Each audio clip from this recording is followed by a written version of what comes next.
গত 22শে নভেম্বর আমার ওয়ান অ্যান্ড অনলি সিস তন্নিয়াপুর বার্থডে ছিল। আর ওর বার্থডে হলে প্রত্যেক বছরই ভাইয়া আমাদেরকে একটু বাইরে ডিনার করায়। তো এবারও ব্যতিক্রম কিছু হয়নি, তবে তাহি অসুস্থ থাকার কারণে আমার যাওয়াটা অনিশ্চিত ছিল।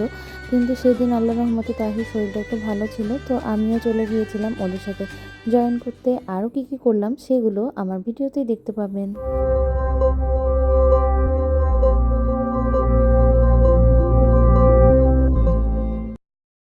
আমরা বিকালের দিকে চলে গিয়েছিলাম তন্নাপুর বাসায়। আর 15 তারিখে জুবাইদের বার্থডে ছিল, তো জুবাইদের জন্য ছোট একটা গিফট ছিল।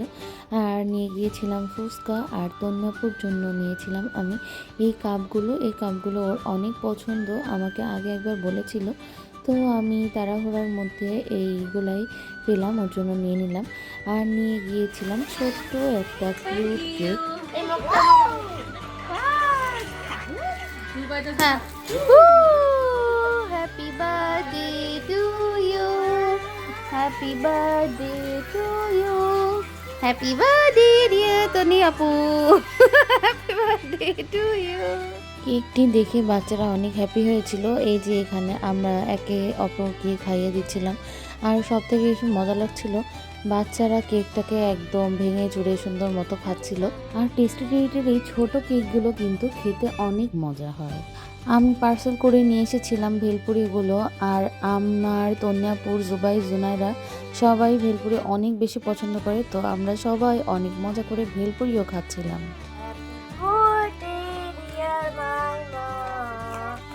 Happy birthday to you. কেমন আছে মা? আর এটা ছিল জুনাইদার গিফট। সে তন্যাপুকে 24 কালারের অ্যাক্রিলিক কালার গিফট করেছিল। আর এইখানে এই যে জাইফ যে ব্যাগটি দিচ্ছে, এটি হচ্ছে আন্টি দিয়েছিল তন্যাপুকে। এরপর আমরা সবাই একটু ছবি টবি তুলে নিচ্ছিলাম। হ্যাপি বার্থডে টু ইউ জি, ফির বোলাও জি। আমরা সবাই বাইরে যাওয়ার জন্য রেডি হচ্ছিলাম। আসলে বাইরে যাওয়ার জন্য রেডি, হাই দাও দুজনই। সেদিন রাতে আমাদের বোমার্সে যে ডিনার করার কথা ছিল, তো আমরা সবাই বের হয়ে গেলাম। যাচ্ছি এখন মাম্মা হ্যাপি বার্থডে। এখন বরযাত্রী যাচ্ছে রিক্সায় করে। বোমার্স ক্যাফেটি হচ্ছে অ্যানাম র্যান্সের 3rd ফ্লোরে। আর তাদের এখানে প্লেগ্রাউন্ডটার জন্য কিন্তু বেসিক্যালি আমাদের ওখানে যাওয়া হয়।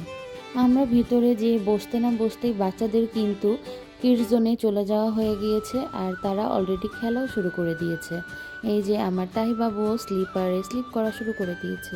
এই প্লেগ্রাউন্ডটি কিন্তু আগে আরেকটু ছোট ছিল, এবার যে দেখলাম বেশ বড় করেছে। সব রেস্টুরেন্টগুলোতে কিন্তু এরকম কিডস জোন থাকা উচিত, থাকলে বাবা মারা একটু রিল্যাক্সে সময় স্পেন্ড করতে পারে, আর বাচ্চারাও নিরাপদে খেলাধুলা করতে পারে। আর এটা যেহেতু একদম সামনেই, তো আমরা টেবিলে বসে ওদেরকে চেক আউট করতে পারি। আর জুনাইরা যখন একদম ছোট ছিল তখন থেকেই কিন্তু আমরা বোমার্সে যাই, কারণ জুনাইরার এই প্লেসটি অনেক বেশি পছন্দের ছিল। আর এখন জুবাইদ আর তাহিরও পছন্দের একটা প্লেস। জুনাইরা আর জাইফ দুজনেই কিন্তু বড় ভাই বোন হিসেবে খুব ভালো দায়িত্ব পালন করে। জুনাইরা আর জাইফ দুজনই তাহি আর জুবাইদকে অনেক বেশি টেক কেয়ার করে, খেয়াল রাখে। এই জিনিসটা আমার কাছে অনেক বেশি ভালো লাগে। তাদের নিজেদের কিছু হয়ে যাবে, তাও ছোট ভাই বোনদের তারা কিছুই হতে দিবে না। মাশাআল্লাহ, আলহামদুলিল্লাহ, তারা সবাই অনেক বেশি এনজয় করছিল, খেলা করছিল, আর আমাদের এগুলো দেখেই ভালো লাগছিল।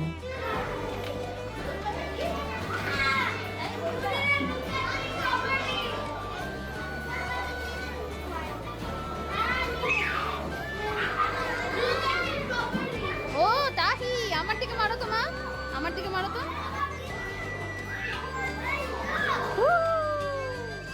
এদিকে ভাইয়া চলে গিয়েছিল আমাদের সবার জন্য খাবার অর্ডার করতে, আর আমিও একটু চলে গিয়েছিলাম ভিডিও করতে।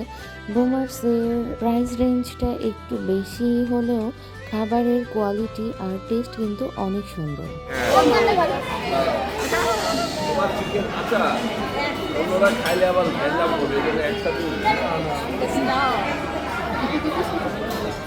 জাহিদ বাসা থেকে বলেছিল যে তোমাকে খাওয়ার সময় গিফট দিব। তো এই যে এটা ছিল জেবিন আপু আর জাইফের পক্ষ থেকে গিফট। আর এই জিনিসটা কিন্তু অনেক বেশি সুন্দর ছিল। এই কানের দুলের সাথে এটা ম্যাচিং। এরপর আমরা চলে গিয়েছিলাম খাবার নিয়ে আসতে। আর এখানে খাবারের সিস্টেম হচ্ছে রাইসের সাথে যে কোনো দুইটা আইটেম নেওয়া যাবে। তো আমি নিয়েছিলাম বিফ সিজলিং আর চিকেন ফ্রাই। এই যে এটা হচ্ছে আমারই প্লেটার। আর আমি সাথে নিয়েছিলাম মাউন্টেন ডিউ। এখানে ড্রিঙ্কসেও অপশন আছে। থ্যাংক ইউ তাদের সুন্দর ট্রিট দেওয়ার জন্য। যে জেবিন আপু চলে এসেছে। এখানে কিন্তু লক্ষ্য করে দেখতে পারবেন আমাদের সবার খাবারের মধ্যেই কিন্তু চেঞ্জেস আছে। যেমন তাহির পাপা নিয়েছিল বিফ সিজলিং আর চিকেন সিজলিং, আর জুবাইদ আর তাহির জন্য ছিল চিকেন ফ্রাই আর ফ্রেঞ্চ ফ্রাই, আর জুনাইরা নিয়েছিল নুডলসের প্লেটার। তন্নাপু প্লেটারে ছিল চিকেন সিজলিং আর চিকেন পেরি পেরি, আর জেবিনাপুর ছিল চিকেন সিজলিং আর প্রন। বাই দ্য ওয়ে আমি কিন্তু সবার কাছ থেকে একটু একটু ট্রাই করছিলাম, আর আমার কাছে কিন্তু বিফ সিজলিংটা সব থেকে বেশি ভালো লেগেছে। এটা একটা মাস্ট ট্রাই আইটেম বলা যায়। বাই দ্য ওয়ে সবগুলো প্লেটারের দাম কিন্তু সেম ছিল। আমরা সবাই অনেক মজা করে খেলাম আলহামদুলিল্লাহ। আর তারপর আমরা লাস্ট পার্ট কেক কাটার পার্টে চলে আসলাম। Happy birthday to happy birthday dear. Cake কাটা শেষ করে আমরা সবাই তন্নবকে কেক খাইয়ে দিচ্ছিলাম। আর সেদিন আমাদের অনেক ভালো লেগেছে, সবাই একসাথে ঘুরতে গিয়েছিলাম, ভালোই লাগলো। আর ভাইয়াকে অনেক অনেক ধন্যবাদ এত সুন্দর একটা ট্রিট দেওয়ার জন্য। আর রাত হয়ে যাচ্ছিল বলে আমি তাহির পাপা আর তাহি আগে বের হয়ে গিয়েছিলাম। এই যে আমি বাইরে থেকে আবার একটু জোনারা জাইফকে ভিডিও করে নিয়েছিলাম। ওরা দুইজন অনেক সুন্দর করে খেলাধুলা করছিল। সবার কাছ থেকে বিদায় আদায় নিয়ে আমরা লিফটে উঠে গেলাম। আসার পথে আমাদের একটু পান খেতে ইচ্ছা হলো, তো আমরা শাহজাহান রোডে মোস্তাকিমের চাপ তো আপনারা সবাই চিনেন, তো তার সামনে অনেক সুন্দর সুন্দর মিষ্টি পান সেল করে। তো আমরা সেখানে চলে গিয়েছিলাম পান খাওয়ার জন্য। আর তাদের কাছে কিন্তু ভ্যারাইটিস পান আছে, ইভেন ফায়ার পানও আছে। তো আমরা নর্মাল দুইটা পান নিয়ে নিয়েছিলাম। আর ভাইয়াটা বেশ ভালো ছিল, তাহি বাবুর জন্য আবার একটু মিষ্টি গুড়ি গুড়ি দিয়েছিল, তাহি খেতে চাচ্ছিল বলে। তারপরে আমি আর তাহির পাপা মজা করে পানটি খেতে খেতে বাসায় চলে আসলাম। তো আজকের ভিডিও এই পর্যন্তই। সবাই ভালো থাকবেন, সুস্থ থাকবেন, আমাদের সাথে থাকবেন। আরও নিউ নিউ ভিডিও পাওয়ার জন্য আমার পেজটিকে ফলো দিয়ে রাখবেন আর আমার চ্যানেলটিকে সাবস্ক্রাইব করবেন। আল্লাহ হাফিজ। Please do like and subscribe our channel.